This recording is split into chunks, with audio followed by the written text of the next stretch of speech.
주일 아침에 같이 보실 말씀은 출애굽기 34장 21절에서 24절의 말씀입니다. 구약성경 135페이지 되겠습니다. 출애굽기 34장 21절에서 24절 봉독해 드립니다. 너는 엿새 동안 일하고 일곱째 날에는 쉴지니 밭갈 때나 거둘 때에도 쉴지며 77절 곧 맥주의 초실절을 지키고 세 마리는 수장절을 지키라. 너희의 모든 남자는 매년 3번씩 주 여호와 이스라엘의 하나님 앞에 보일지라. 내가 이방 나라들을 네 앞에서 쫓아내고 네 지경을 넓히리니 네가 매년 3번씩 여호와 내 하나님을 뵈려고 올 때 아무도 내 땅을 탐내지 못하리라. 아멘. 감사절로 지키는 날입니다. 우리가 감사절을 이제 1년에 크게 보면은 이스라엘 절기로 하면 3번 있고요. 그 다음에 우리가 교회에 또 이제 성탄도 감사 예배를 드리고 합니다. 근데 감사라는 것이 과연 기독교에 있어서 어떠한 의미를 가지고 있느냐 하는 것부터 우리가 좀 생각을 해봐야 할 필요가 있습니다. 감사는 성도들에게 있어서 그리고 기독교에 있어서 필수인가 아니면 선택인가? 필수라고 하면은 너무 억지로 올가매는 것 같은 그런 느낌을 받게 됩니다.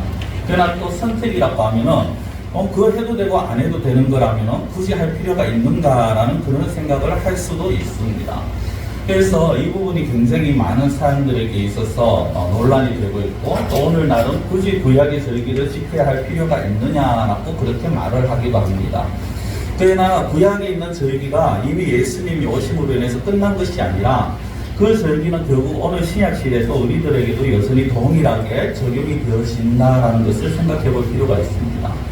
구약에서만 감사를 말하는 것이 아니라 사실 감사라는 것은 하나님께서 성도들에게 바라시고 또 성도들에게 원하시는 가장 기본적인 태도입니다.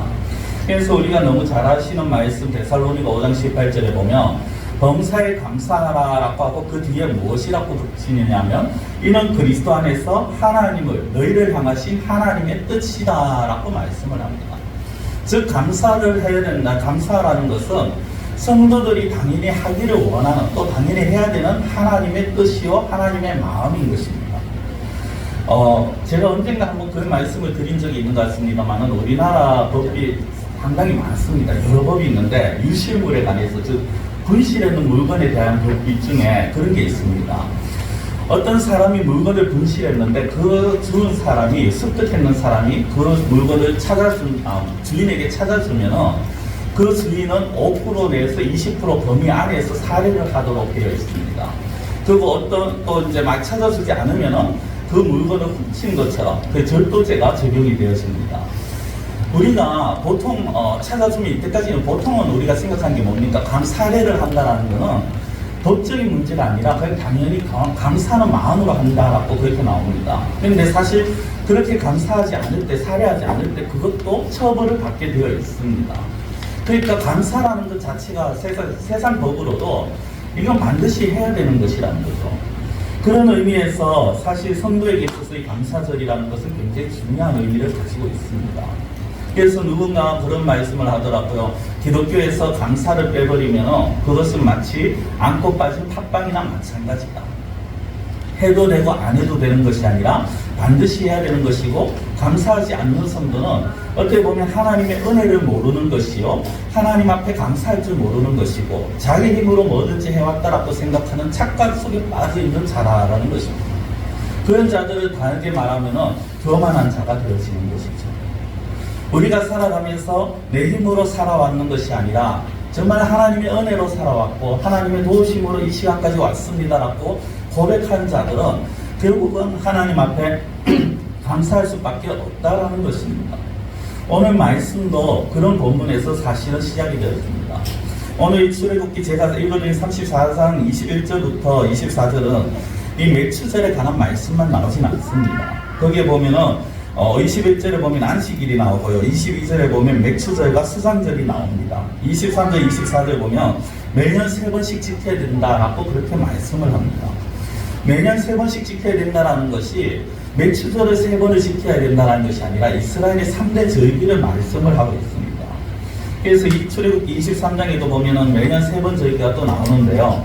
그것을 23장에서는 무교절, 맥추절, 수장절이라고 그렇게 표현을 합니다. 그 유대 교도들은 아직까지 이 절기를 지키고 있습니다. 자, 무교절은 우리 성도님들 무교절 바로 다음 날이 무엇이냐면 유월절입니다. 유월절은 아시다시피 이스라엘 백성들이 출애굽할 때 하나님께서 이스라엘 백성들에게 명령한 것이 있었죠. 어린 양을 잡아서 그 피를 문설주와 문인방에 바르면은 죽음의 사자가 넘어갈 것이다. 그걸 넘어간다라는 의미의 유월절입니다. 그래서 무교절을 지킨다는 것은 결국 애굽에서 해방시켜 주신 하나님의 인도하심, 은혜에 감사하는 것이고요. 그리고 맥추절은 처음 수확한 밀과 보리를 하나님께 드리는 것이고, 수장절은 마지막 연말에 그 거둬들인 모든 것에 대한 감사, 과일과 곡식을 저장하게 하신, 수장 저장하게 하신 하나님께 감사하는 그런 절기가 되었습니다.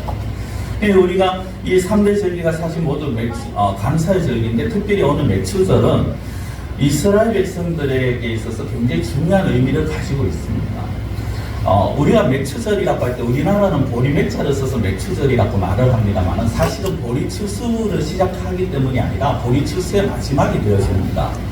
이스라엘 백성들이 4월 중순에서 5월 초쯤에 보리를 추수하기 시작합니다. 이 6월절 이제 지나고거든요. 6월절 지나고 바로 다음 날부터 보리를 추수하기 시작합니다. 그래서 1년 중 처음 추수하는 것이기 때문에 초실절이라고 그렇게 말을 붙이는데, 이 초실절 보리 추수하고 50일쯤 지나는 날 밀추수를 하게 되었습니다.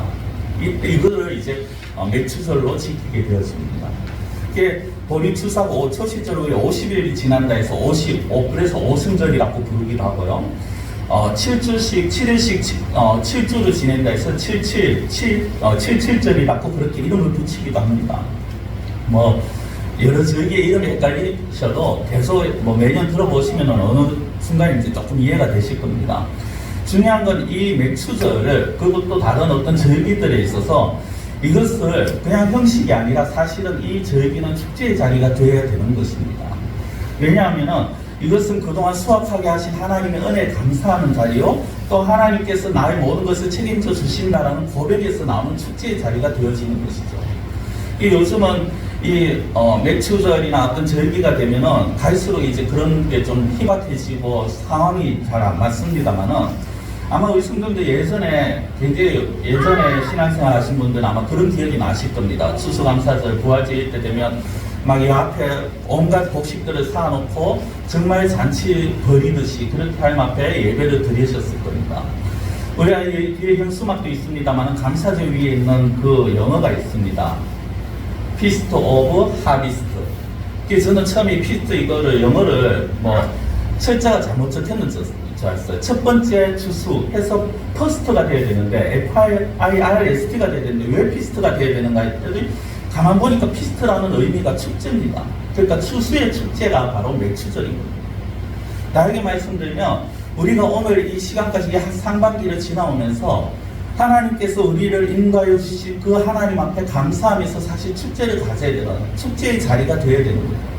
그러니까 우리는 감사의 절기 때 하나님 앞에 나오면서, 물론 다른 예배 때도 마찬가지입니다만, 감사의 절기 때 하나님 앞에 나오면서 어떤 마음을 가지고 나오느냐면, 또 감사절이네, 또 절기네, 또 헌금 준비해야 되네, 더운데, 피곤한데, 이런 마음이 아니라 정말 하나님 앞에 감사하고 축제의 자리에 가는 마음으로 우리가 이 자리에 와야 된다는 거죠.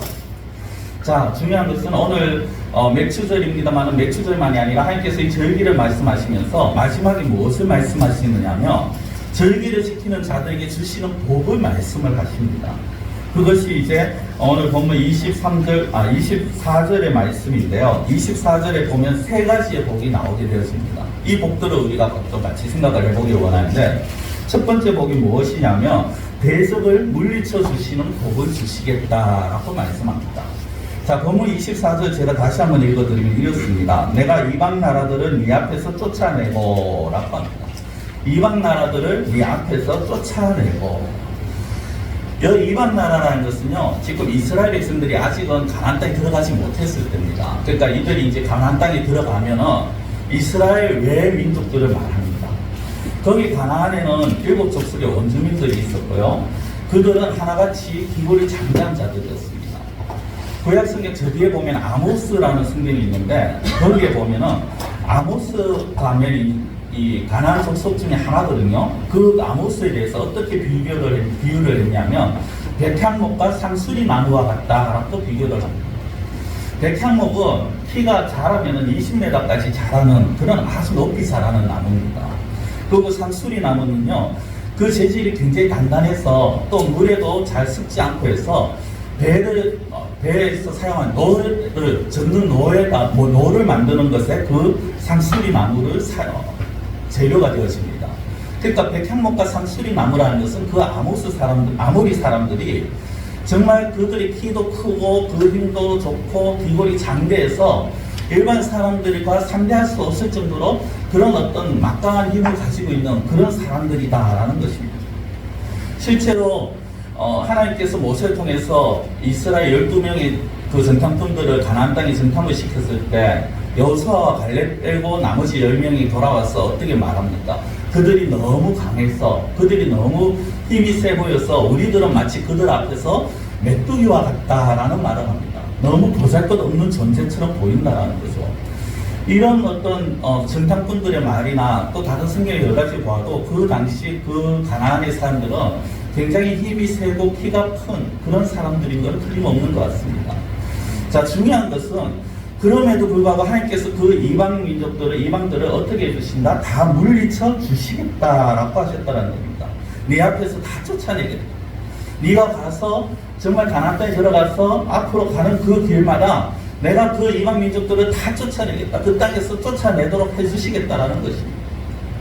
근데 이게 이스라엘 백성들의 입장에서는 사실 말이 되지 않습니다. 그들은 제대로 된 군사훈련도 받아보지 못했고 그들에게 있어서는 무기가 없습니다. 이스라엘은 나중에 왕이 되어서 솔로몬 때 되었으나 철제 무기를 가졌고요. 가나안 원주민들은 이미 이 당시에 철로 된 무기나 철로 된 병거들이 있었습니다. 전혀 상대가 되지 않습니다. 그럼에도 불구하고 하나님께서 그들을 쫓아내 주시겠다라고 말씀하시고 실제 우리가 지지난주 보셨다시피 하나님께서 그 무리들을 여리고성부터 해서 하나님께서 쫓아내시는 모습들을 보여주십니다. 이것이 결국 무엇을 말씀하시는 겁니까? 하나님이 함께 하시면 하나님 앞에 감사를 드리고 하나님이 함께 하심을 믿는 자들은 하나님께서 그 앞에 있는 문제들을 해결해 주신다는 것입니다. 전쟁만이 아닙니다. 성도들이 살아가면서 만날 수 있는 상황이 있고 환경이 있습니다. 그 여러 상황, 그 여러 환경들을 하나님께서 해주신다는 것입니다. 그래서 레위기 26장 8절에 이렇게 말씀합니다. 또 너희 다섯이 백을 쫓고 너희 백이 만을 쫓으리니 너희 대적들이 너희 앞에서 칼에 엎드러질 것이다. 다섯이 백을 쫓고 백이 만을 쫓습니다. 쉽게 말씀드리면 우리가 일단 백이라는 말을 하죠. 근데 말이 좋아서 일단 백이지 거의 비등한 어떤 세력과 무기를 가지고 있으면요 일단 백이 될 수가 없습니다. 그러나 하나님이 함께 해주시면 된다라는 거예요. 성경은 전쟁은 다윗이 그런 고백을 하죠. 전쟁은 하나님께 속하였다. 이것은 다윗이 그냥 자기 스스로와 자기 체면이 아니라 정말 진리이기 때문입니다. 하나님께서 어느 편에 계시느냐, 하나님께서 나와 함께 하시느냐, 나를 도와주시느냐에 따라서 우리가 다섯이라도 백을 쫓아낼 수 있고 백이라도 만을 쫓아낼 수 있는 것입니다. 그러나 반면에 하나님을 함께 하시지 아니하신다면 그 전쟁은 아무리 해도 헛되고 괴로운 전쟁밖에 되지 않는다는 사실입니다. 우리가 이미 이 지난주에 아이성 전투에서 그것을 보았습니다. 하나님께서 함께 하시면 기적이 일어납니다. 하나님께서 함께 하시면 승리하게 되고 하나님이 함께 하시면 상황이 뒤집어집니다. 그러나 반면에 하나님을 등지고 내가 혼자 나가는 자들은 자신의 힘으로 하려고 하는 자들은 승리할 것 같이 보이지만 결국은 승리하지 못합니다. 내 생각에 이렇게 하면 될 것 같아서 자신이 아무리 머리를 쓰고 방법을 추구하고 하여도 하나님이 함께 해주지 아니하시면 상황이 뒤집혀지지 않는다라는 사실입니다. 하나님께서 성도들에게 이 말씀을 지금 이스라엘 백성들에게도 또 오늘 우리들에게도 동일하게 이 말씀을 주시는 이유가 무엇입니까? 내가 너희와 함께 할 테니까, 내가 너와 함께 할 테니까 너는 믿고 나가라라는 것입니다. 이 사실이 하나님의 말씀을 믿고 나가는 자들은 대적을 물리칠 수 있는 복을 받게 되었습니다. 문제가 해결되어지는 복을 받게 되었습니다. 이것은 감사하는 자들만이 이 일을 누릴 수 있는 것입니다. 하나님께서 마지막 24절에 이 말씀을 주신 것은 그 앞에 다른 말씀들을 생각을 해봐야 합니다. 23절에 주 여호와 이스라엘의 하나님 앞에 보일지라, 이것은 절기로 모여라는 것이고 감사하라는 것입니다. 너희가 감사할 때 내가 너희의 대적을 물리쳐 주겠다. 너희가 감사할 때 내가 너희의 문제를 해결해 주겠다라고 말씀을 하시는 것입니다.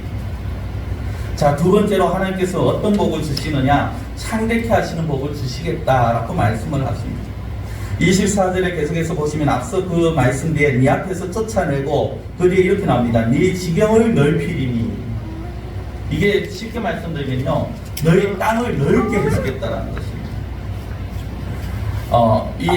출애굽기 23장에 보면은 하나님께서 이스라엘 백성들에게 너희 땅의 경계를 홍해에서 블레셋 바다까지, 광야에서 유브라데 강까지 쭉 말씀하는데 우리가 가보지도 못했고 지도봐도 잘 모르지 않습니까?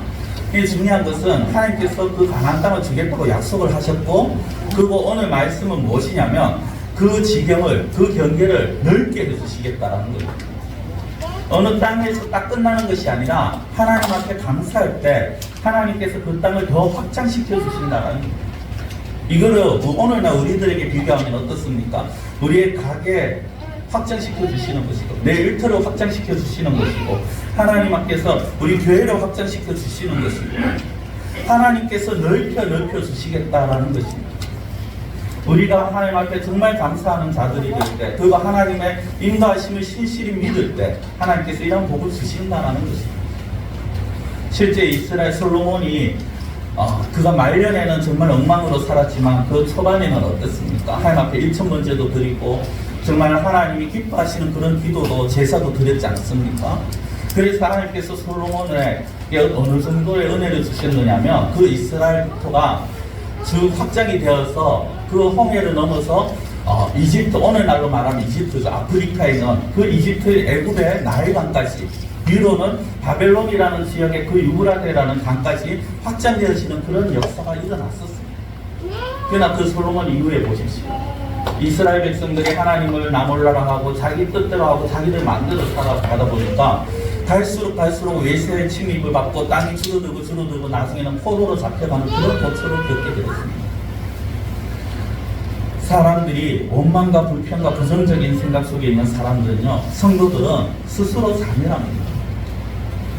하나님의 은혜와 복을 누릴 수 있음에도 불구하고 내 스스로 원망하고 내 스스로 불평하고 내 스스로 부정적인 생각이 다 갇혀 있는 사람들은 그 하나님으로부터 오는 은혜와 복을 자기가 차단을 해버리는 거예요.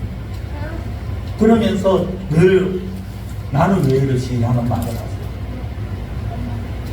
그러나 감사하는 사람에게는 하나님께서 복을 주십니다. 그래서 우리가 작은 일이든 큰 일이든 감사할 수 있어야 합니다. 큰 질병을 정말 암과 같은 그런 어떤 질병을 고쳤을 때나 그래서 하나님 앞에 감사가 아니라 정말 작은 일을 감사할 수 있는 자들이에요.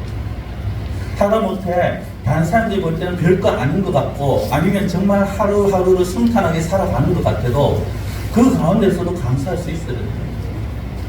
서두에 말씀드리는 데살로니가 5장 18절 범사에 감사하라고 말씀을 하셨어요. 모든 일에 내가 사고가 안 나는 것도 감사한 것이죠. 우리 성도님들 지금 폭염 경보가 예년보다 훨씬 빨리 발동이 되었다고 합니다만 이런 날씨에 그래도 건강하게 이 교회까지 올 수 있는 것도 감사한 것이고, 내 몸이 너무 힘들고 고달프고 괴롭다 해도 그래도 아직까지 하나님께서 이 땅에서 살아갈 수 있는 생명을 주신 것에 대해서 감사하죠. 우리가 작은 것에서부터 감사를 시작하게 되면 그것을 통해 하나님께서는 더 큰 것을 주시고 더 큰 감사거리를 눈에 보이게 해주시는 거예요. 그러나 우리가 감사할 것이 있음에도 불구하고 감사하지 않을 때 하나님께서 아무리 부어주셔도 그 감사할 줄 모르면 나중에 정말 더 큰 것을 봐도 그것이 감사의 조건이 되지 않더라는 것입니다. 성도 여러분, 감사하는 자들에게 하나님께서 은혜를 베풀어 주십니다. 복을 주십니다. 자, 세 번째로 어떤 복을 주시느냐? 보호의 복을 주신다라고 말씀합니다. 24절을 다시 한번 보시면요, 마지막에 이렇게 나옵니다. 아무도 네 땅을 탐내지 못하리라. 여기에 앞에 어떤 말씀이 있습니까? 네가 매년 3번씩 여호와 네 하나님을 뵈려고 올 때 딱 봐서 이스라엘 사람들은 앞서 말씀드렸듯이 남성인 남자들은요 무조건 하고 1년 3번은 예루살렘 성전에 가야 됩니다. 네. 성전이 짓기 전에는 성막에 가야 됩니다. 그곳에서 예배를 드리고 감사의 절기를 지켜야 됩니다. 그 세 번이 무교절, 맥추절, 수장절, 장막절, 우리가 흔히 말하는 오늘날로 말하는 추수감사절이 되죠. 그런데 보십시오. 1년에 3번을 하면 먼 곳에 있는 사람들은 왔다 갔다 하는 거리와 절기를 지키는 시간과 이런 거 하면 일주일 이상이 집을 비우게 됩니다. 그러면 그 시간 동안 성인 남자가 집을 비우는 시간 동안 그 나라 외부에서 변방에서 적군이 쳐들어온다거나 집에 강도가 들어온다 하면 꼼짝없이 당할 수밖에 없는 상황이 되어지는 거죠. 하나님이 그거를 막아주신다라는 거죠. 너희가 정말 하나님 앞에 온 마음을 다해서 온 힘으로 정말 감사하는 마음으로 예배를 드리고 하나님 앞에 감사한다면 하나님께서 네가 그 집을 비우는 동안에 하나님께서 다 막아주겠다. 내가 너를 지켜주겠다. 보호해주겠다. 너희 집을 지켜준다라고 말씀을 하시는 거예요. 성도들이 하나님 중심으로 살아간다면 하나님께서 그 성도를 위해 주시는 거예요. 그러나 역으로 생각한다면 우리가 아무리 내 힘으로 무엇인가 해보려고 해도 하나님이 지켜주지 아니하시면 내 힘으로 무엇을 막고 성벽을 쌓고 해도 그것들이 아무 문제 해결이 되지 않다는 겁니다. 아무리 최신식 장군 장치를 하고 아니면 2중 3중으로 막고 해도 아무 소용이 없는 거예요. 우리가 하나님 앞에 감사하며 하나님께서 우리의 산업을 지켜주시는 거예요. 하나님께서 내가 하는 일들을 지켜주시는 거예요. 그리고 더 풍족하게 감사할 조건들을 채워주신다는 거예요. 성도들은 하나님이 성도들을 얼마나 사랑하시는지, 저와 여러분을 얼마나 사랑하시는지 제가 따로 설명드리지 않아도 잘 아실 것입니다. 그렇게 사랑하는 자들이 고통당하고 손해보기를 하나님께서 원하시겠습니까? 아니면 더 잘 되기를 원하시겠습니까? 당연히 더 잘 되기를 원하시죠. 근데 그 더 잘 되기를 원하시는데 그 성도들이 그것을 모르고 그냥 하나님 억지로 이거 하락한다 저거 하락한다 하면은 그 길을 막아버리는 것이 된다는 것입니다. 우리가 마음과 뜻을 다해서 물질과 정성을 다해서 충성하고 봉사하고 헌신한다면 하나님께서 그것을 보시고 더 많은 것으로 갚아주시고 더 많은 것으로 넘치게 채워주신다는 것입니다. 아무도 네 땅을 탐내지 못하리라 하신 말씀은요, 하나님께서 국가적인 위험, 군사적인 위험에서 보호하시고 네가 그 길을 오고 가는 그 길 동안에도 하나님께서 강도를 만나지 않도록 병들지 않도록 살아가는 동안 사고 나지 않도록 지켜주시고 보호해 주시겠다는 겁니다. 언제? 감사를 드릴 때. 우리가 신앙생활을 올바로 할 때, 올바로 한다는 것이 그거 하나님의 인도하심을 믿는 것 아닙니까? 하나님의 인도하심을 믿고 감사하고 신앙생활 올바로 할 때 하나님께서 은혜를 주시고 복을 주시는 겁니다. 그래서 예배 드릴 때 예배 드리고 충성할 때 충성하고 헌신할 때 헌신해야 됩니다. 예배 드릴 때 안 드리고 충성하고 봉사할 때 안 해놓고 세상적으로 열심히 살아간다. 그러면은 내가 더 많은 것을 누리겠지. 아니라는 겁니다. 세상 사람들은 일주일에 하루 쉬는 것도 아까워서 더 일을 하고 더 악착같이 일을 하고 돈을 벌어야 되는 것이 그것이 그들의 생각이 맞는 것입니다. 그들의 계산에 맞습니다. 그러나 성도들은 그것이 맞지 않다는 거예요. 우리는 하나님 앞에 예배 드릴 땐 예배 드려야 됩니다. 감사할 땐 감사해야 됩니다. 하나님 앞에 정말 우리가 충성하고 봉사할 땐 봉사해야 합니다. 그렇게 하면은 세상 사람들은 저거 일할 때 다 놓치고 저런 식으로 해가지고 무슨 언제 일하겠냐고 하겠지만은 하나님께서 그것을 보시고 기뻐하시고 더 큰 은혜와 복으로 채워주신다는 것입니다. 시편 37편 32절 33절에 이렇게 말씀합니다.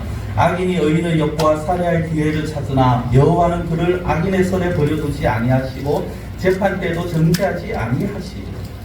악한 자들이 해를 끼치려고 수단 방법 가리지 않지만은 하나님께서 지켜주시고 보호해주시고 막아주신다는 것입니다. 성도 여러분, 우리가 살아가면서 주변에 정말 이것이 과연 옳은 일인가라는 것이 신앙생활하면서 수없이 많은 질문들이 드실 겁니다. 내가 지금 하는 이것이 정말 어떻게 보면 내가 너무나도 큰 손해를 볼 수 있을 것 같고 내가 너무나도 억울한 일을 당할 수 있을 것 같지만 그러나 그런 가운데서 하나님을 의지하고 찾는 자들에게 하나님께서 지켜주시고 보호해 주신다는 것입니다. 말씀을 맺겠습니다. 뒤에 이제 제리케도 있고 해서 좀 빨리 말씀을 마칠까 합니다. 어느 목사님이 그런 말씀하셨습니다. 감사는 수증기와 같다. 성경은 수증기가 뭡니까? 물을 끓이면 김이 나죠. 뜨거운 태양이 비추면 바닥에 있는 물들이 말라서 수증기가 되어서 이 하늘로 올라갑니다. 그럼 그렇게 올라간 수증기가 하늘에서 다 흩어집니까? 아니죠. 모여서 구름이 되고 그 구름 가운데 다시 큰 물이 되어서 또다시 비로 내려오게 되었습니다. 감사는 마치 수증기와 같아서 하면은 아무것도 없는 것 같지만은 그러나 하나님께서 더 많은 것으로 갚아주신다라는 거죠. 그래서 잠언 3장 9절에서 10절에 보면은 내 재물과 내 소산물에 처음 입은 열매로 여호와를 공경하라. 그리하면 네 창고가 가득히 차고 네 포도즙 틀에 새 포도즙이 넘치리라 라고 말씀합니다. 우리가 하나님을 감사하고 하나님을 공경할 때 하나님께서 더 큰 은혜와 복을 주십니다. 인생 어떻게 사시겠습니까? 늘 매차한 환경만 보시고 원망과 불평과 아니면은 다른 사람 때문에 내가 이렇게 억울하게 당한다라고 다른 사람을 욕하면서 그렇게 살아가시겠습니까? 아니면 지금 있는 상황이 세상적으로는 힘들고 어렵게 보여도 그래도 하나님께서 나를 이렇게 인도해 주시고 지켜주신다라면 감사하며 살아가겠습니다. 우리가 감사할 때 하나님께서 더 큰 감사를 주십니다. 우리가 진정으로 진심으로 하나님 앞에 감사할 때 하나님께서 복과 은혜를 부어주십니다. 기도드리겠습니다. 사랑의 하나님 아버지, 우리가 살아가면서 누리는 많은 것들이 하나님의 은혜입니다. 내가 지금까지 살아온 것도 하나님의 은혜요. 오늘 이 시간에 하나님 앞에 예배 드릴 수 있는 것도 하나님의 은혜입니다. 우리가 지난 반년 동안 세상적으로 참 많은 일들이 있었지만 그러나 이런 가운데에서도 저희들을 지켜주시는 하나님의 은혜입니다. 이 은혜에 감사할 줄 아는 저희들이 되게 하여 주시옵소서. 지금 내가 처한 상황을 부정적인 시각으로 그렇게 바라보면서 부정적인 말만 하고 비관적인 말만 하고 불평과 원망만 늘어놓는 그런 어리석은 자가 아니라 하나님께서 베푸신 은혜와 하나님께서 베푸신 사랑에 인도하심에 감사하며 정말 우리의 마음을 다해서 하나님 앞에 감사의 예배를 드릴 수 있는 그러한 저희들의 삶이 되게 하여 주시옵소서. 감사하는 자에게 더 큰 은혜를 주시며 감사하는 자에게 복을 주신다 하신 하나님, 우리가 하나님 앞에 진정으로 감사할 때, 온 마음을 다하여 감사할 때 오늘 약속하신 말씀처럼 우리의 대적을 물리쳐 주시고 문제를 해결해 주시고 우리의 시경을 넓혀 주시고 우리를 보호해 주신다라는 이 사실을 굳게 믿고 그 하나님만 바라보며 의지하며 나아가는 저희들의 삶이 되게 하여 주시옵소서. 간절히 원하고 예수님의 이름으로 기도드리옵나이다. 아멘.